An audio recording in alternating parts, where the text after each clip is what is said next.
ምነው ሃይ ሃይ ጉድ ኒውስ መልካም ዜና የናተው ቻናል እርጎ ከምትጠጣና ድራፍት ከምትጠጣ የቱ ይሻልሃል?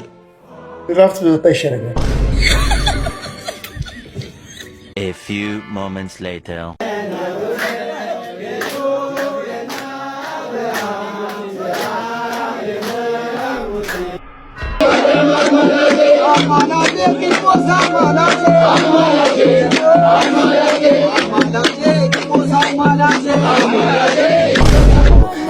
በዚህ ጉዳይ አው እንደ እብድ ነኝ፣ እንደ እብድ ለኢየሱስ ስም አው እንደ እብድ።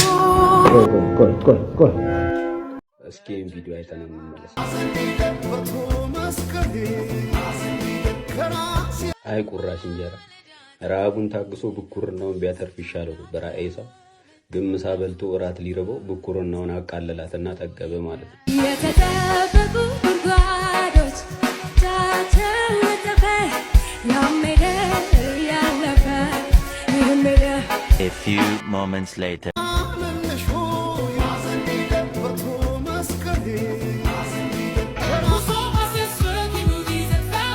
ቪዲዮ እንደተመለከታችሁት ነው። የዚህ ቪዲዮ ዋና ሐሳብ እችን እህታችንን መስበር፣ እሷን ከመስበር ማውጣትና መመጻደቅ አይደለም። የዚህ ቪዲዮ ዋና እዚህ ቪዲዮ ያና በቅር ሌላ ያውቅም ጀመራል አንተ ክብር ስለቸኛ ይልም በሮብ ቀን ስጋ ብትበላ ይሻልሃል? ቢራ ብትጠጣ ይሻልሃል? ቢራ ብጠጣ ይሻላል። በጌታ ስም የኔ ልጅ አትጣ፣ የሰው ፊት አትውደቅ። እግዚአብሔር ይራራል። ስትጠራው አቤት ይበልህ። አትተወኝ እያወቅኸው ማንነቴን፣ አትተወኝ እያወቅኸው እኔነቴን። የኔ ልጅ አትጣ፣ የሰው ፊት አትውደቅ። እግዚአብሔር ይራራል። ስትጠራው አቤት ይበልህ፣ አቤት ይበልህ። እጅ አይጉደል፣ እጅ ከላይ ይሁን። ጠይቀ ሳይሆን ተጠይቀ ይደረግልህ። አግኝ አይጥፋብህ፣ እጅ ይግባ አይወሰድብህ። ለምልም በእግዚአብሔር ቤት አትታጣ። ሁልጊዜ ከፊት ሁን፣ ሁልጊዜ ከፊት ሁን። ሁልጊዜ እጅ ከላይ ይሁን፣ ይከናወንልህ። ባረኩ። ቆይ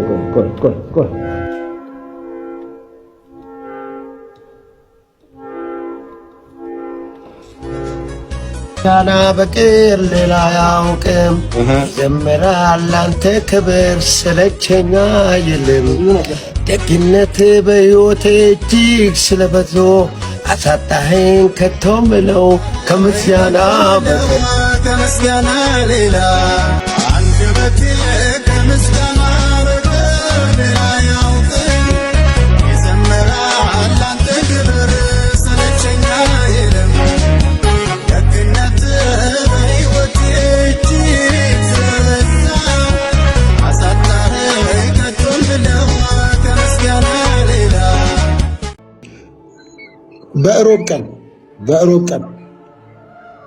በሮብ ቀን ስጋ ብትበላ ይሻልሃል? ቢራ ብትጠጣ ይሻልሃል? ቢራ ብጠጣ ይሻላል። በጌታ ስም ዓርብ ዕለትስ? ዓርብ ዕለትም አይበላም፣ ስቅለቱ እኮ ነው። ሮብ ደግሞ ልዩ የተስማሙበት ቀን። ዓርብ ዕለት ስጋ ስለ ጌታ ብለን ነው። እሺ ዓርብ ዕለት ዓርብ ዕለት እርጎ ከምትጠጣና ድራፍት ከምትጠጣ የቱ ይሻልሃል? ድራፍት ብጠጣ ይሻለኛል። A few moments later.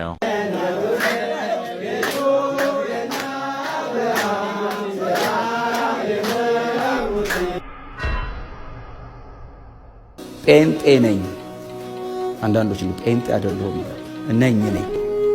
እኔ ነኝ ጴንጤ ቃል ነው ይላሉ። ምንም ይሁን ነኝ እና ምንድነው ምንም አንዳንድ ሰው እሺ ምንድነው ሲባል ምን መሰለ ክርስቲያንማ ነህ ጴንጤ ስትል ግን የምታምነው ይታወቃል።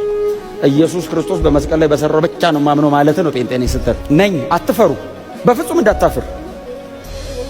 እግዚአብሔር በእኔ አላፈረም። እኔ አሳፋሪ ነኝ፣ በእኔ አላፈረም። እሱ የሚያኮራ ነው። እንዴት ነው የማፍረው? በሱ Here I come.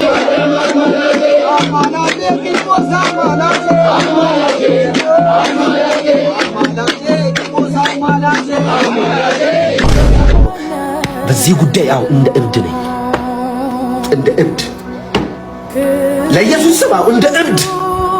ምክንያቱም እብድ ብንባል ለጌታ ነው፣ ባላምሮ ብንባል ለእናንተ አለ ጳውሎስ እኮ አተ እብድ አሉት። አተ የ32 ዓመታዊ ዳዊት የተሰቀለው ክርስቶስ ለሰው ልጆች የዘላለም ሕይወት ይሰጣል ትላለህ። እኛ ግን የተሰቀለውን ክርስቶስን እንሰብካለን ትላለህ። እግዚአብሔር የመጨረሻ ጥበቡን የገለጠው ልጁን በመስቀል ላይ ባረገ ጊዜ ነው ብለህ ትሰብካለህ። ይሄ ነው ጥበብ። እብድ ሲሉ ለጌታ ኢየሱስ ያድናል። እስኪ ቪዲዮ አይተን እንመለስ። አይ ቁራሽ እንጀራ ረሃቡን ታግሶ ብኩርናውን ቢያተርፍ ይሻለው ነበር። አይሳ ግን ምሳ በልቶ እራት ሊርበው ብኩርናውን አቃለላትና ጠገበ ማለት ነው።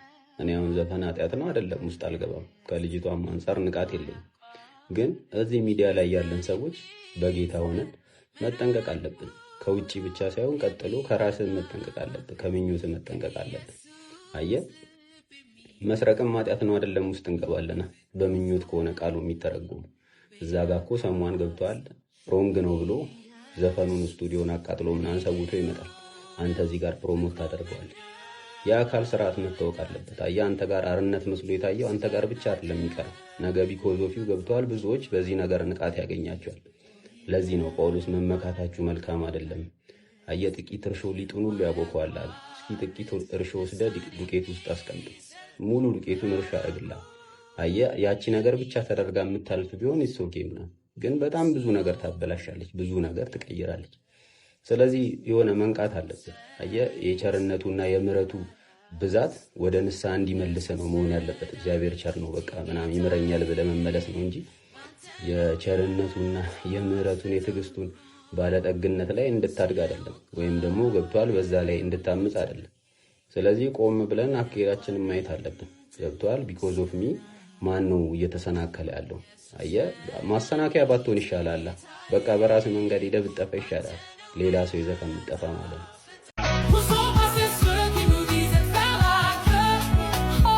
ቪዲዮ እንደተመለከታችሁት ነው። የዚህ ቪዲዮ ዋና ሀሳብ ይችን እህታችንን መስበር፣ እሷን ከመስበር ማውጣትና መመጻደቅ አይደለም። የዚህ ቪዲዮ ዋና ዓላማ እዚህ ቪዲዮ ዋና ዓላማ ከዚች ልጅ ጋር ተያይዞ በተለይ ደግሞ ሚዲያ ላይ የተጫጫኸ ሪሌሽንሺፕ ውስጥ ከመግባቷ ጋር ተያይዞ እንዲሁ መለያየቷን ርዕሰ ዜና ሆኖ ነበር። ሰሞኑን ደግሞ ከምትለቃቸው መጀመሪያ ከምትታወቅበት በመዝሙር ቪዲዮዎችን ከመስራት ወደ ዘፈን ደግሞ ቪዲዮዎችን ወደ መስራት እንዳዘነበለች እየተመለከትኩ ነው። እሱ ምክንያት ይኖረዋል ብዬ ስለማስብ እሷ ላይ እንዲና እንዲህ የሚል ሀሳብ በመመጻደቅ ውስጥ ሆኜ አልሰጥም። አንዳንዶች ግን ከእሷ ጋር ሪሌሽንሺፕ የጀመረው ግለሰብ ቪዲዮ ላይ ሄደው አመለጥክ፣ ጌታ ተረፈ፣ እግዚአብሔር እኮ ስለሚወድክ ነው፣ ጌታ ቅን ነው፣ እንኳን ቀረችብህ የሚል ፍርደ ገምድል የሆነና ከጽድቅ የራቀ ወገንተኝነት ያለበትን ሀሳብ እሱን ደግፈው እሷን ተቃርነው ሲሰጡ ስለተመለከቱ እዛ ጉዳይ ላይ ባላንስ ብንሰራ የሚል ምልከታ ለማሳየት ነው ይህን ነገር የምሰራው። ሲጀመር ማን እንዳመለጠ በምን አውቃችሁ ነው እንኳን ጌታ አስመለጠ ከሷ እያላችሁ እሱ ጋር የምትጽፉት? ምናልባት ይቺ ልጅስ አምልጣ ቢሆን?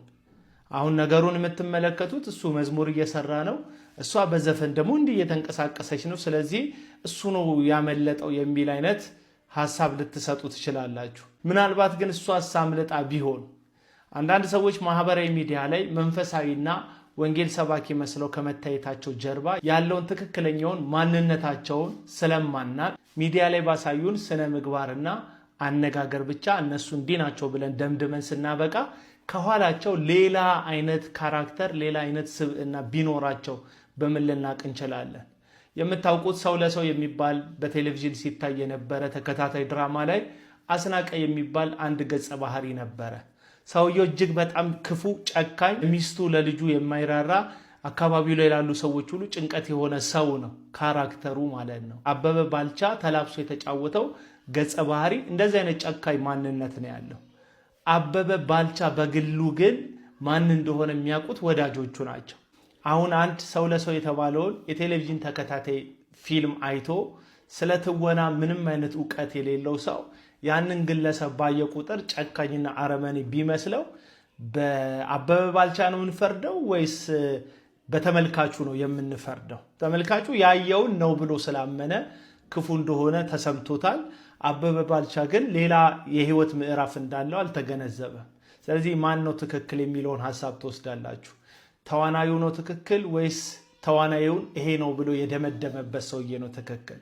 ሚዲያ ላይ ያሉ ሰዎች ከና አበበ ባልቻ የትወና ጥበብ የተለዩ አይመስለኝም። አብዛኞቹን የእውነት ሚዲያ ላይ እንደምታዩቸው ትክክለኛው ማንነታቸውን መሬትም ላይ የሚያሳዩ ሰዎች እንዳሉ ሁሉ መልአክ የሚጫወቱ ክንፋቸውን ደመና ላይ አስቀምጠው የመጡ የሚመስሉ ንግግራቸው ቁጥብ፣ አነጋገራቸው ለስላሳ ወደ ህይወታችሁ ሲገቡ ግን መሽገርና ክፉ የሚሆኑ ደግሞ ሰዎች አሉ። አሁን አንዳንድ ሰዎች ትመጡና ይህ ሰው ወንጌል ሰባኪ ነው እንደዚህና እንደዚህ ነው ብላችሁ ትናገራላችሁ። ልክ ነው፣ ወንጌል ሲሰብክ ነው የምናውቀው። አንድ ሰው በክርስቶስ ኢየሱስ ያለውን ወንጌል ተናግሮ ሰውን ወደ መዳን መንገድ ያመጣዋል ብላችሁ በምታምኑት ልክ ለምንስ መገንዘብ አልቻላችሁም? አንዳንድ ሰባኪዎች መሬት ላይ የሚሆኑ ትክክለኛው ማንነታቸው ሰውን ከቤተ ክርስቲያን ሊያስወጣና ሊያርቅ እንደሚችል እንዴት አላሰባችሁ? ጌታችን ኢየሱስ ክርስቶስም በወንጌላት መጽሐፍት ላይ ማርቆስ ወንጌል ምዕራፍ 8 ቁጥር 42 ላይ በእኔ ከሚያምኑ ከእነዚህ ከታናናሾቹ አንዱን ከሚያሰናክል በአንገቱ ላይ የድንጋይ ወፍጮ ተደርጎ ወደ ጥልቅ ባህር ቢጣል ይሻለዋል ይላል። ስለዚህ አንድ ሰው ከታናናሾች አንዱን ሊያሰናክል ይችላል። ምናልባት ይች ልጅ ወንጌልን የጣለች ሲመስላችሁ፣ ከመዝሙር ወደ ዘፈን የሄደች ሲመስላችሁ የሄደችበት ምክንያት እሷና እሷ ብቻ እንደሆነች ገምታችሁ በጨካኝ ፍርደ ገምድል ፍርድ አሰጣጣችሁ እሷ ክፉ እንደሆነች ከሷ እሱ እንደመለጠ እያደረጋችሁ የምታወሩ ሰዎች ሌላኛውን ሳይድ ለምን ማየት ከበዳችሁ ብዬ ነው ዛሬ ይህን ቪዲዮ መስራት የፈለግኩት። አንዳንድ ሰዎች ወደ እግዚአብሔር ቤት ለመምጣታችን ምክንያት እንደሚሆን ሁሉ ከእግዚአብሔር ቤት ደግሞ ለመውጣታችን ምክንያት ይሆናሉ። ስለዚህ አንድ ሰው በሆነ ሰው ምክንያት ከእግዚአብሔር ቤት መውጣት እኮ የለበትም፣ ጌታ አልተለወጠበትም ምናምን ብላችሁ የምትመጻደቁ ሰዎች አላችሁ። አዎ እግዚአብሔር ልጅ ኢየሱስ ክርስቶስ አልተለወጠም። እሱ ትናንትም ዛሬም ለዘላለምም ያው ነው፣ ያውም ነው፣ አይለወጥም፣ አይቀያየርም። በአንዳንድ አገልጋዮች መቀየር ምክንያት ግን ስር ያልሰደደ እምነት ያላቸው ሰዎች ተነቅለው ይወጣሉ። እምነታቸው ደካማ ለሆኑ ሰዎች ከእምነትና ከህይወት ለመውጣታቸው አስወጪው ነው ተጠያቂ የሚሆነው ወይስ ወጪው ነው ተጠያቂ የሚሆነው? እሱንም ልናስብ ይገባናል። እህታችንን ኤልዳናን በተመለከተ ግን ኤልዳና ስለዘፈንች ስለዘመርሽ አይደለም ጉዳዩ። እግዚአብሔርና አንቺ የምትታወቁትን ያክል ትታወቃላችሁ ብዬ አስባለሁ። ሶሻል ሚዲያ ላይ በአንዳንድ ገፋፊ ምክንያትና ጥላቻን በሰጡሽ ሰዎች እልህ ምክንያት አሁን የምታደርጊውን ነገር እያደረግሽ እንደሆነ በማንም እልህ ምክንያት የአንቺ ህይወት ይወሰናል ብዬ አላስብም። ምክንያቱም አንቺ በሚዲያ ላይ በምትታወቂበት ጠንካራ ስብዕናሽ በኩል መካሪ፣ መንገድ ጠቋሚ፣ ብዙ ምክር ያለሽ ሰው እንደሆንሽ ታስታውቂያለሽ። ስለዚህ እልህ ተያይዘሽ ነው እዚህ ውስጥ የገባሽው ብዬ አላምንም። ነገር ግን እልህ ተያይዘሽ እዚህ ጉዳይ ውስጥ ገብተሽ እንደሆነ ግን እልህ ባትያያዥና ትክክለኛውን ትራክ ብትከተይ የሚል ወንድማዊ ጥሪ አቀርብልሻለሁ። ምናልባት አገልጋይ ተብዬዎቹን ተጠግተሻቸው ያሳዩሽ ካራክተርና የህይወት አይነት አረ ከዚህ ጉድ ከክርስትናው በወጣ ይሻለኛል ዓለማዊን በስንት ጣዕማቸው ብለሽ ከሆነ መጽሐፍ ቅዱስ በዙሪያችን ያሉትን ግለሰቦች ሳይሆን ራሱ ክርስቶስ ኢየሱስን የእምነቱን ጀማሪና ፈጻሚ ተመልክተን እንድንሮጥ ስለሆነ የሚናገረው እሱን ብቻ እንድትመለከች እሱን ብቻ ላይ ትኩረት እንድታደርጊ ወንድሜ ጥሬን አስተላልፍልሻለሁ። ተመጨረሻም እሱ የሚዘምርበት መዝሙር ላይ የገባችሁ ገላገለ፣ ጌታ አስመለጠ፣ ቀረህባት እያላችሁ አጉል ፍርደ ገምድል የሆናችሁ ሰዎች ምናልባት እሷ ቀርታበት እሷ አምልጣ እሷ ተርፋ ሊሆን ስለሚችል ጉዳዩን ፍርደ ገምድል ባትሆኑበት ብዬ ለእናንተም ጥሪ አስተላልፋለሁ። ሰላሙ ነው። አትተወኝ እያወቅኸው ማንነቴን፣ አትተወኝ እያወቅኸው እኔነቴን፣ አትተወኝ እያወቀው ውስጤን ጓዳይ አትተወኝ እያወቀው እኔነቴን እንደዚህ ነው። አንዳንዴ ሲገባኝ ግራ ሲገባኝ መሄጃው ሲጠፋ አምላኬ አምላኬ ብዬ ጮኻለሁ ፊትህን እፈልጋለሁ። አንዳንዴ ሲከፋኝ ግራ ሲገባኝ መሄጃው ሲጠፋ አምላኬ አምላኬ ብዬ ጮኻለሁ ፊትህን እፈልጋለሁ። ዝም አትበል አትተወኝ ረዳቴ የሕመሜ ፈዋሽ አንተ ነህና መድኃኒቴ ዝም አትበል። Good news, መልካም ዜና የናተው ቻናል። Good news, መልካም ዜና የናተው ቻናል።